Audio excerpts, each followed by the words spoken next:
Hai, namaku Airin. Di sini, aku akan menjelaskan seputar gangguan stres pasca trauma. Pernahkah kamu mendengar gangguan stres pasca trauma?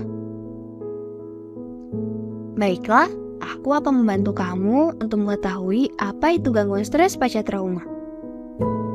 Gangguan stres pasca trauma atau yang biasa disebut dengan post-traumatic stress disorder merupakan sekelompok gejala kecemasan yang terjadi setelah seseorang mengalami peristiwa traumatis yang mengakibatkan perasaan ngeri, tidak berdaya, dan ketakutan. Semua kejadian traumatis dapat menyebabkan post-traumatic stress disorder. Tahukah kalian, menurut buku DSM-5, terdapat beberapa gejala yang mencerminkan gangguan stres pasca trauma. Gejala pertama seseorang dapat dikatakan mengalami gangguan stres pasca trauma adalah ketika orang tersebut mengalami atau menyaksikan kejadian traumatis tertentu seperti kematian orang tersayang, ancaman kematian, kecelakaan, ataupun pelecehan seksual. Kedua, mengalami mimpi buruk atau kilas balik. Ketiga, menghindari penyebab kejadian traumatis. Keempat, mengalami pikiran atau perasaan negatif setelah kejadian traumatis. Kelima, mengalami perubahan reaktivitas yang berhubungan dengan trauma. Dan yang terakhir, gejala-gejala tersebut harus berlangsung selama lebih dari 1 bulan dan membuat perasaan tertekan ataupun gangguan fungsional lainnya. Serta gejala tersebut bukan yang disebabkan oleh proses pengobatan, penggunaan narkoba, ataupun penyakit lainnya. For your information, gangguan stres pasca trauma tidak hanya terjadi pada orang yang mengalami kejadian traumatis secara langsung.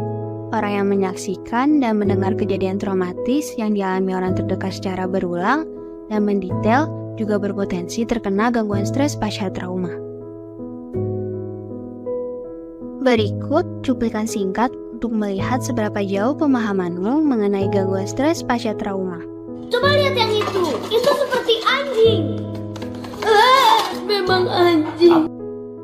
Menurutmu, apakah kejadian tersebut merupakan bentuk gangguan stres pasca trauma? Karena pada kejadian tersebut hanya menunjukkan rasa takut kepada anjing sebagai objek yang berbahaya, sehingga kejadian tersebut belum bisa dipastikan masuk ke dalam jenis gangguan stres pasca trauma. Menurut American Psychological Association atau APA, rasa takut adalah emosi dasar yang ditimbulkan karena tubuh mendeteksi ancaman yang akan terjadi. Jika kamu merasa memiliki gejala-gejala seputar gangguan stres pasca trauma, segera konsultasikan kepada tenaga profesional yang memang sudah ahli di bidangnya, seperti psikolog dan psikiater, untuk memvalidasi apakah gejala tersebut termasuk ke dalam gangguan stres pasca trauma atau mungkin gangguan lainnya. Jangan pernah mengklaim diri kamu mengalami suatu gangguan dengan hanya membaca informasi dari internet maupun media sosial. Kalau bahasa kerennya tuh self-diagnose, jadi kamu tidak boleh self-diagnose sendiri tanpa ada pernyataan dari tenaga profesional ya, karena hanya mereka yang mempunyai wewenang akan hal itu.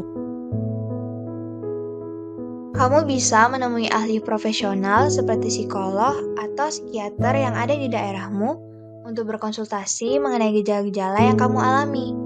Dan karena perkembangan teknologi yang sekarang ini, kamu juga bisa mengakses media konseling online seperti platform HIMSI, IPK atau Ikatan Psikologi Klinis, Halodoc, dan lainnya. Keluarga dan lingkungan sangat berperan penting untuk memberikan dukungan emosional bagi penderita gangguan stres pasca trauma untuk pulih dan memiliki semangat untuk kembali menjalani kehidupannya. Dan juga, terkadang informasi yang kita temui mengenai gangguan stres pasca trauma dapat membingungkan bagi kita. Biarkan ahli membantu memahami dan mengatasi situasi dengan tepat. Setiap individu berbeda, oleh karena itu percayakan pada profesional untuk menemukan solusi yang sesuai dengan kebutuhanmu.